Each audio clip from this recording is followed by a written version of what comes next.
Hebrew chapter 11. The triumphs of faith. Now faith is the certainty of things hoped for, a proof of things not seen, for by it the people of old gained approval.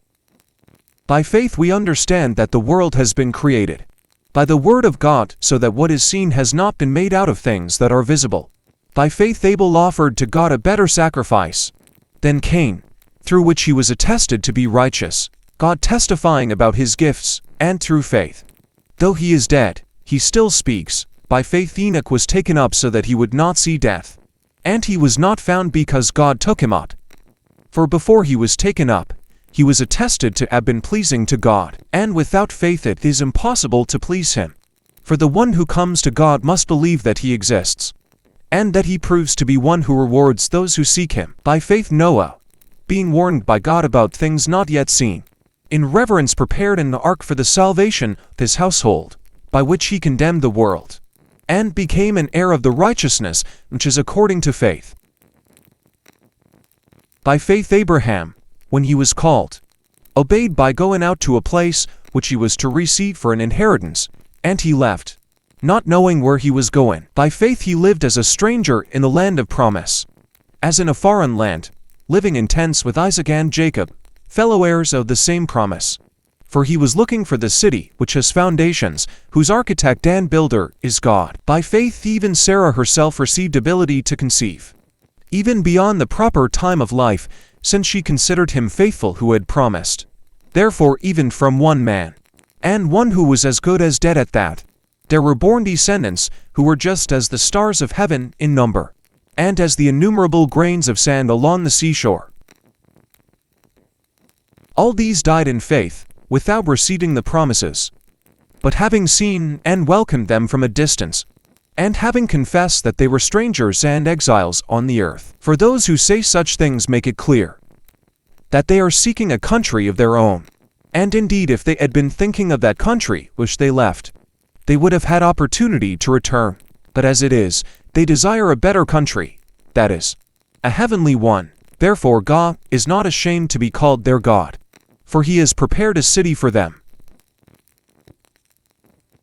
By faith Abraham, when he was tested, offered up Isaac, and the one who had received the promises was offering up his only son.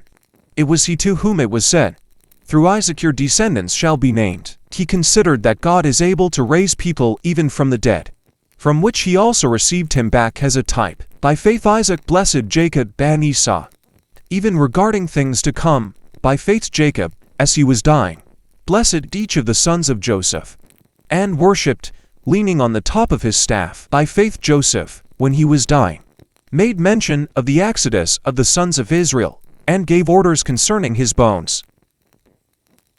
By faith Moses, when he was born, was hidden for 3 months by his parents, because they saw he was a beautiful child, and they were not afraid of the king's edict. By faith Moses, when he had grown up, refused to be called the son of Pharaoh's daughter, choosing rather to endure ill treatment with the people of God, than to enjoy the temporary pleasures of sin, considering the reproach of Christ greater riches than the treasures of Egypt, for he was looking to the reward.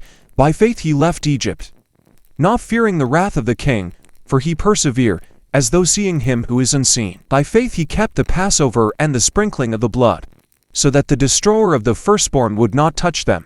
By faith they passed through the Red Sea as through dry land, and the Egyptians, when they attempted it, were drowned. By faith the walls of Jericho fell down, after the Israelites had marched around them for 7 days. By faith the prostitute Rahab did not perish along with those who were disobedient, after she had welcomed the spies in peace. And what more shall I say?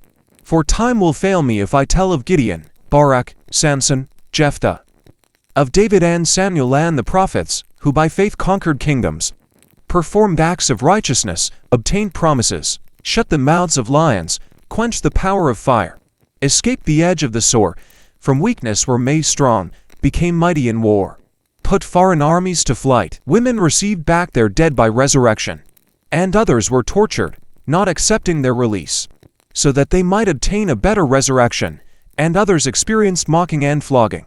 And further, chains and imprisonment. They were stoned. They were sawn in two. They were tempted. They were put to death with the sword. They went about in sheepskins, in goatskins, being destitute, afflicted, tormented, people of whom the world was not worthy, wandering in deserts, on mountains, and sheltering in caves and holes in the ground. And all these, having gained approval through their faith, did not receive what was promised, because God had provided something better for us, so that apart from us they would not be made perfect.